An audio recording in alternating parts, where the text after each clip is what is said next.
center of rotation. If you'll go and read the other three choices, that's how you find the other three, we can't call them centers because a reflection has a line and so on. And it says this will be the center of, you know, what, I mean, you've got to change the choices, but the directions are how to do it for each of the four transformations. So if you're looking for what you need to do, there's a good place to go look at those. Just like you can go into the keys from the homework to help pull things together. Just checking up on Tim here. How did class go? Did you? You might want to fire me again. Let's just ask some questions.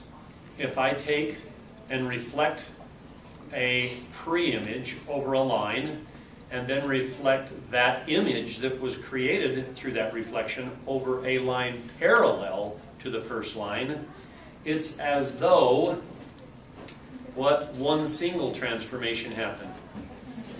I saw this. It's as though it had been slid. So two flips equal a slide. If the lines are parallel, and did you get into the nitty-gritty, the details of how that works? How far does it get slid? 2 times what the distance, what it is. 2 times the distance between the two parallel lines. Did everybody catch that? And why does that work? I mean, why is that? Don't memorize that. I say this all the time. Don't memorize that. If you stop and think about it, let's make we'll make us a right triangle.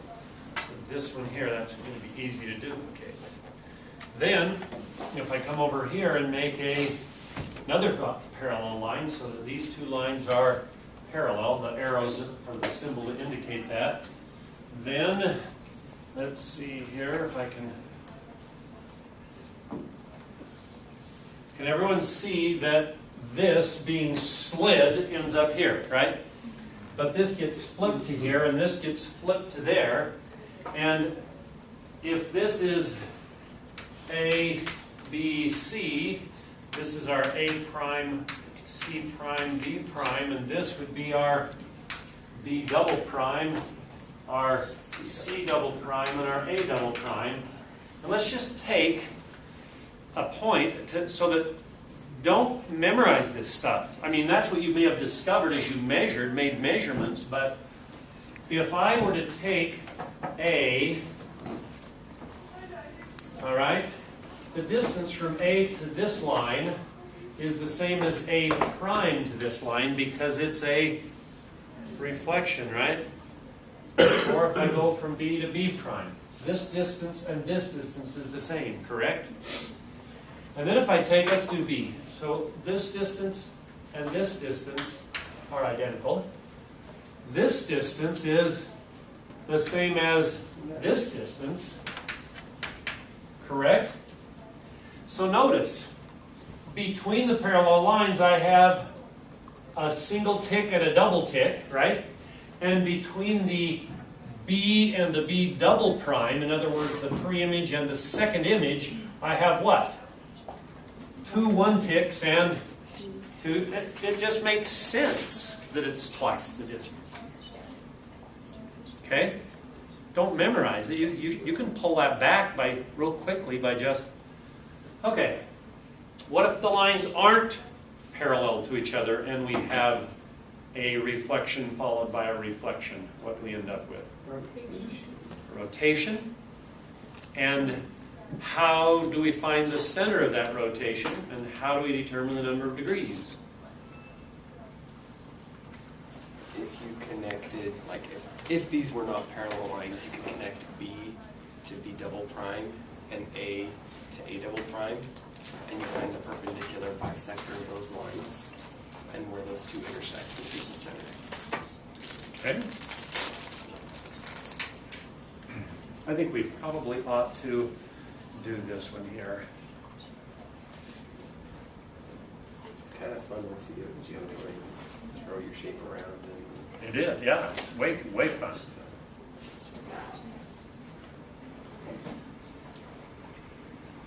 And I need to show you something because I need to show you that, let's see, let's make us a polygon, and it doesn't need to be regular. There we go. We'll now take a line and we will make that line. Then we'll want to make a reflect an object about a line.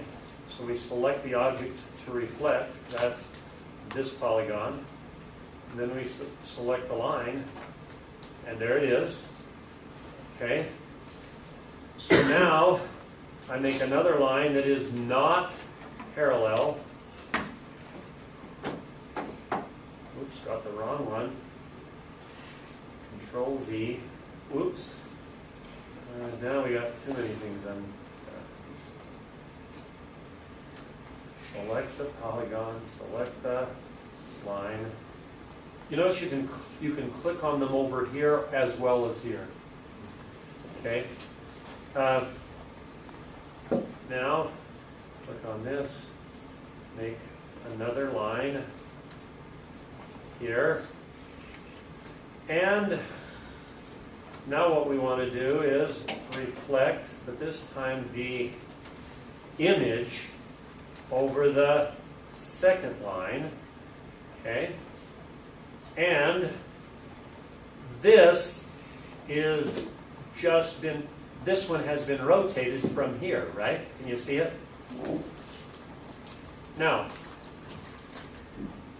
you said you could find the what?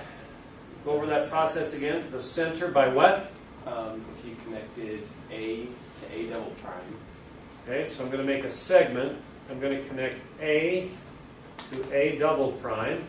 And then B to B double prime. B to B double prime. And then what? If you find the perpendicular bisectors of those two lines. So, perpendicular bisectors.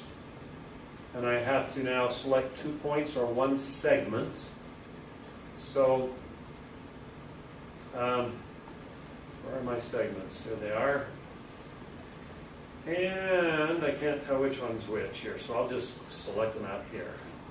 I'll click that segment. There is the perpendicular bisector of A prime. And here is the angle for the perpendicular bisector of B prime. Notice where they intersect. Where? At the point where the two non-parallel lines of reflection intersect. Okay? And why does that work? We can illustrate that by getting a circle and putting the, let's see, we're going to have to put a point there first, I guess. And they all highlight. That means it's going to put it right at their intersection. Now get a circle. That's going to be the center of my circle, and I'm going to go out to A prime. What's going on? Get a circle. I've erased my point.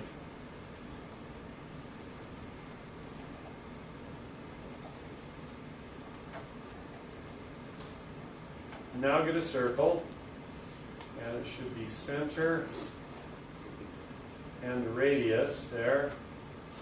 Notice this is on the circle. If I grab another one and go to B, oh, come on.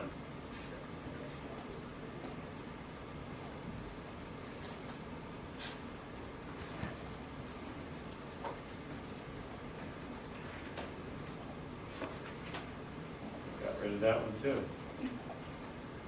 How come it's You putting can out? like, if you backspace and it does that, then you can go up to the arrows and just press it forward once, and it'll put the big circle there again. Well, let's see.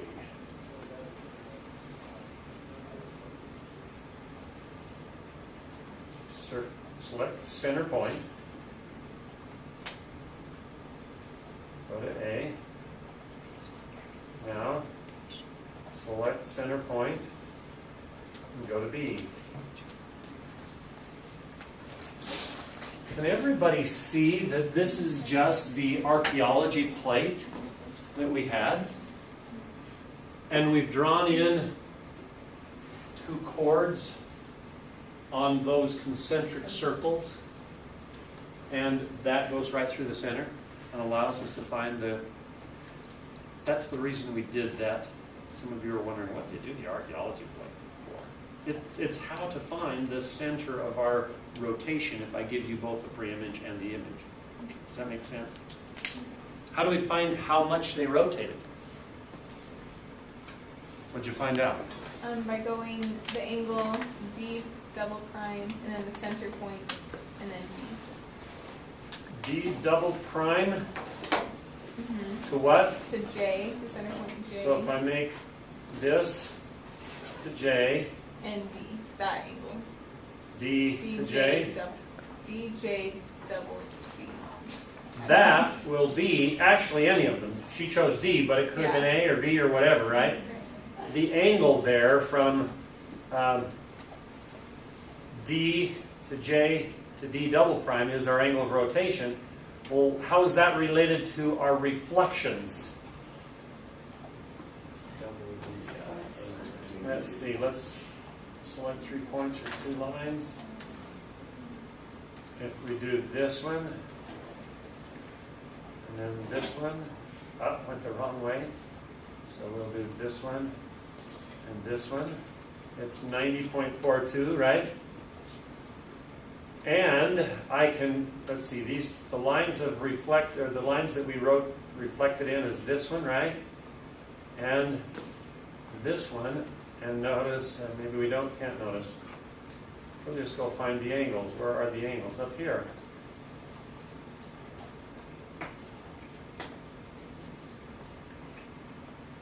What's going on? Alpha is this one. How come? It went the other direction, didn't it? I'm not used to Sketchpad, or I'm used to Sketchpad, and I'm not used to this one. Let's see here. G is, isn't that GF? Isn't that our original?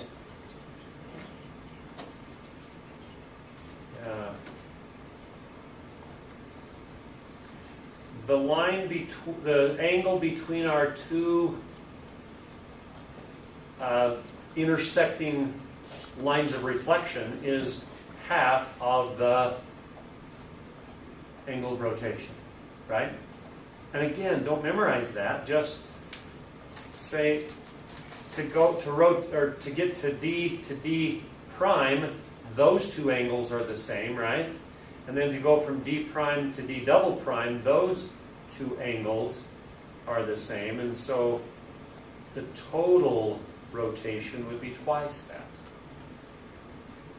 Anyway, does anybody have questions about that?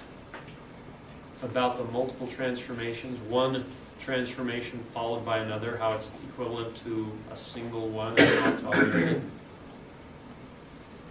How about, can you go both directions? Both directions mean I give you a pre-image. We give you a star. And I could give you the necessary information to perform a transformation, a line of reflection, a point of rotation with an angle and direction, a point of dilation and a scale factor, right? That was the other thing you needed there. Or I could give you a vector for a translation. And could you, using either the technology, your construction tools, or even a mirror or patty paper, could you make the image? Okay? how about if I give you the two images, the pre-image and the image, and ask you to find the essential information? I'll say, this one has been rotated or whatever. Find me the center of rotation, the angle of rotation. Can you go, having been given the pre-image and the image, can you give me all the essential information? If not, you need to review the key to the homework and this quiz we just took. The quiz is there and has the answers in it. How would you draw the rotation of a pre-image? Rotation. Like, given all the information, how would you do that with like your construction tools? So you're given the pre-image and the angle, the direction, and the point at the center of rotation. Right. How would you do that? With your construction tools, yeah. With your construction tools, if this is the point of rotation, I would take this point A or whatever, and if I've told you to rotate it counterclockwise 30 degrees, 90 degrees, whatever, let's say 90, one you can do with you would take and put your compass here and just make a big circle, and now I've got to make a 90-degree angle there. Okay, so I would construct a perpendicular to it, a point on the line, right? Mm-hmm. And then I would measure how far out that, or let's see.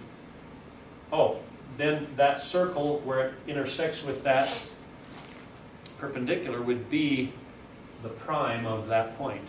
And then I would do that for each of my other points. Does that make sense? Yeah. They'd all be rotated the same number of degrees. Would you wouldn't do one that was like 30, would you? You Because can- you would need like your contract. Is that what it's called? Contractor? Your protractor? Protractor, yes. 30 you could construct. We should be able to do anything in increments of 15 degrees. Because you can find the 60-degree angle and bisect that, and that'll give you 30, and you can bisect that again, and it'll give you 15. But once you get into that, then you get messy. So, but if I ask you one like 48, that's a protractor one, Yeah. because you couldn't construct that one. Okay? Does anybody have any other questions about that? Okay? All right, so let me just recap. Big ideas in the unit so far. What did we hit? Symmetry. Have you been looking for pictures and taking pictures of things? I think next Tuesday at midnight I'm going to have your pictures due to be uploaded. There'll be a place, it'll show up on iLearn. And have you upload those to a spot where everybody can then go in and look at that, and wow, those are way cool pictures. I'm going to take some of those and use them in my class or whatever. Symmetry. What else have we done? Big ideas. Transformations. Okay? And we've studied 4 of them. Now, tonight in your homework, you'll learn about another one that some books, many books, put in as a 5th one. I consider it to be like the ones that you investigated last Thursday, and that is, I consider it to be a one transformation we've already got, followed by another transformation that we already have. But we'll teach you that one and some others. But symmetry, transformations. So now we're ready to go into our third and final big idea. These are the 3 big ideas. There's a lot of things to understand about these 3 things, and they all really tie together, actually. They're not separate from each other. So let's go do that now. Tessellations. Tiling the plane. Let me get rid of... oops. Does that help a little bit to see? Okay, this tessellation PowerPoint is available on tonight's homework, so if anything that's written here you don't need to write down. However, if there's things that we talk about that aren't in it, you might take a note or two. Okay, where do you find tessellations? Stained glass windows, floor coverings. Where else? Clothing. Patterns in clothing frequently have tessellations. I'm looking to see what people have on here to see if it. Okay, here is the definition. A tessellation, we say that a figure or figures tiles or tessellates a plane when it completely covers it, no gaps and no overlaps. Okay? So the pieces fit together in a jigsaw puzzle with no gaps between them, but okay? When a tessellation uses only one shape, it's called a pure tessellation. That makes sense. Pure, one. Okay. Regular tessellations are pure tessellations that use one kind of a regular polygon. And in your homework, you investigated this, right? Is it possible to tile the plane with regular triangles? Yes. Is it possible to tile a plane with regular quadrilaterals? This was in the video I did, right? So,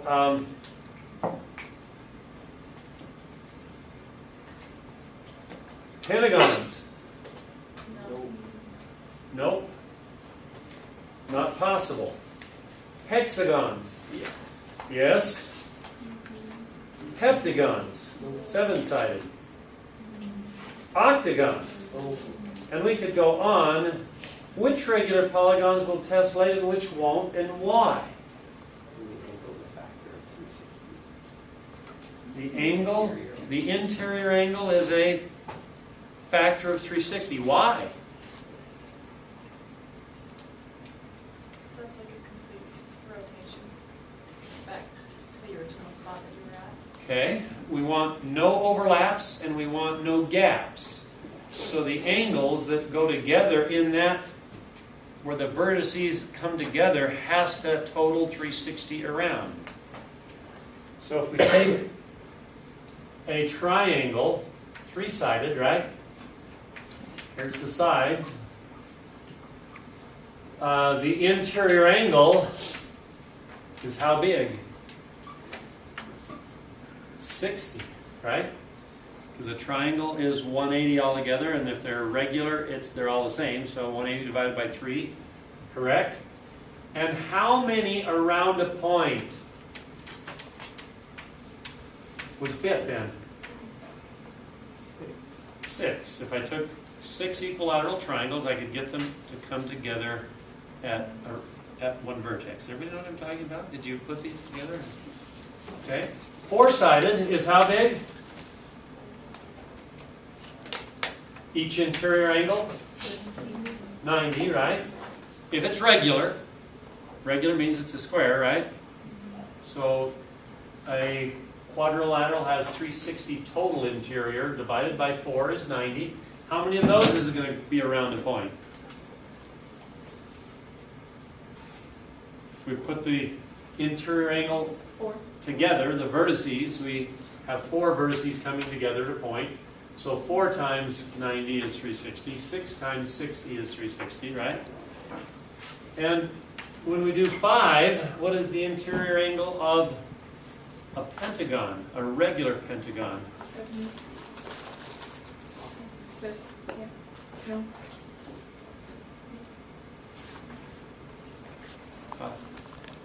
How do we find it? How do you find the total inside of the pentagon? Remember? 180 times n minus 2. And minus 2, so 5 minus 2 is 3. 3 times 180 is 540. That's the total, and now there are 5 of them, so 540 divided by 5 is 108. Well, you'll notice this is not a